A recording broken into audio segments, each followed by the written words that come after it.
Case ने साफर case का दोबारा जेल ट्रायल का फैसला कर लिया गया। ऑफिशियल सीक्रेट एक्ट अदालत ने महफूज फैसला सुना दिया। पब्लिक मीडिया को जेल समाअत में इजाजत होगी। ऑफिशियल सीक्रेट एक्ट खुसूसी अदालत का अहम फैसला सामने आ गया। कुछ ही देर पहले फैसला महफूज किया गया था, अभी फैसला सुना दिया गया है। साफर केस का दोबारा जेल ट्रायल का फैसला कर लिया गया। ऑफिशियल सीक्रेट एक्ट अदालत ने महफूज फैसला सुना दिया। पब्लिक मीडिया को जेल समाअत में इजाजत होगी।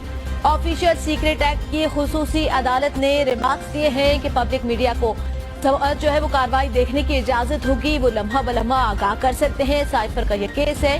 चेयरमैन तहरीक इंसाफ और वाइस चेयरमैन तहरीक इंसाफ शाह महमूद कुरैशी पर तो दोबारा जेल ट्रायल का फैसला कर लिया गया। लंबी चौड़ी बहस हुई थी, दोनों जानिब से वकला भी पेश हुए थे। शाह महमूद कुरैशी के वकील भी और चेयरमैन पीटीआई के वकील भी अदालत में पेश हुए थे। दूसरी जानिब FIA के प्रोसिक्यूटर भी पेश हुए थे और जेल हुक्काम की जानिब से आज रिपोर्ट भी पेश की थी कि चेयरमैन पीटीआई को सिक्योरिटी वजूहात की बिना पर अदालत पेश नहीं किया जा सकता, जिसके बाद अदालत ने ये फैसला महफूज कर दिया था दलाइल सुनने के बाद। और अब अदालत की जानिब से फैसला सुनाया गया है कि चेयरमैन पीटीआई के खिलाफ और शाह महमूद कुरैशी के खिलाफ जो ट्रायल होगा साइफर केस में वो जेल में ही होगा, क्योंकि जो रिपोर्ट आई है जेल हुकाम की जानिब से उसके मुताबिक चेयरमैन पीटीआई को लाइफ थ्रेट्स हैं, जिसकी वजह से अदालत पेश नहीं किया जा सकता। अब चेयरमैन पीटीआई के खिलाफ और शाह महमूद कुरैशी के खिलाफ जो केस की समाअत है वो जुम्मे तक मुलतवी कर दी गई है और बरोज जुम्मा अब दोबारा अडियाला जेल में ही इस केस की समाअत होगी। इससे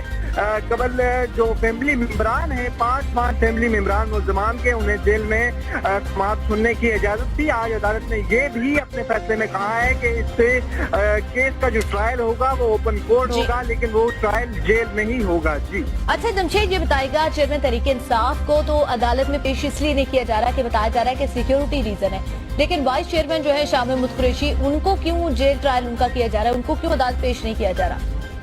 आज जब बात चल रही थी तो इस हवाले से चेयरमैन जो वाइस चेयरमैन पीटीआई शाह महमूद कुरैशी का वकील है अली बहानी, उन्होंने भी ये नुक्ता उठाया था। अगर चेयरमैन पीटीआई को पेश नहीं किया जा सकता तो शाह महमूद कुरैशी को अभी तक पेश क्यों नहीं किया गया। अगर पिछली समाअतों की बात करें तो जब चलान पेश नहीं हुआ था उससे कबल चेयरमैन पीटीआई को तो अदालत पेश नहीं किया गया था, उनके लिए अटक जेल में ही अदालत लगती थी, लेकिन वाइस चेयरमैन को अदालत पेश किया जाता था और उनकी हाजिरी होती थी। जब जिस्मानी रिमांड हुआ तब भी उन्हें अदालत पेश किया गया और जब जुडिशल हुआ था तब भी पेश किया गया था, लेकिन उसके बाद क्योंकि अडियाला जेल में दोनों कायदीन कैद थे और वहीं पे दोनों की जो समाअत थी आज भी उस तरह आज दोनों रहनुमाओं को यहाँ तलब किया गया था। चेयरमैन पीटीआई को जब पेश नहीं किया गया तो उसके साथ साथ वाइस चेयरमैन पीटीआई को भी अदालत पेश नहीं किया गया। जी अच्छा जमशेद, इसके साथ साथ खातून जज धमकी केस की समाअत भी आज शुरू हो गई है, उस हवाले से भी आगाह कीजिएगा।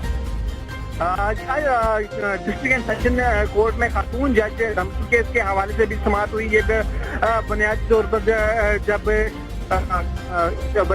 ये मुकदमा जो दर्ज किया गया था वो IG और DIG और खातून जज ज़ेबा चौधरी के खिलाफ चेयरमैन पीटीआई की एक तकरीर थी, उसकी बिना पर ये मुकदमा दर्ज किया गया था। उस हवाले से आज वकील सलमान सफ्तर अदालत के रूबरू पेश हुए और लंबे चौड़े दलाइल दिए। आज उनकी जानिब से ये भी इस्तदा की गई है वकील सफाई की जानिब से कि चेयरमैन पीटीआई के खिलाफ इस केस में ट्रायल न चलाया जाए, क्योंकि कोई गवाही मौजूद नहीं है, क्योंकि 3 जो बंदे हैं जिनकी जान से इल्जाम है कि चेयरमैन पीटीआई ने उन 3 अफराद को धमकी दी। IG, DIG और जज ज़ेबा चौधरी हैं, वो तीनों ही इस मुकदमे में गवाह मौजूद नहीं, ना उनका 161 का बयान इसमें मुकदमे में मौजूद है और ना ही वो कभी अदालत में पेश हुई। सलमान सफदर की जानिब से ये भी बताया गया कि इसमें कोई जुर्म हुआ ही नहीं। अगर किसी की दिल आज़ारी हुई है तो उसमें चेयरमैन पीटीआई ने खुद ज़ेबा चौधरी की अदालत में जाकर उनसे माजरत भी की और उसके बाद भी ज़ेबा चौधरी की जानिब से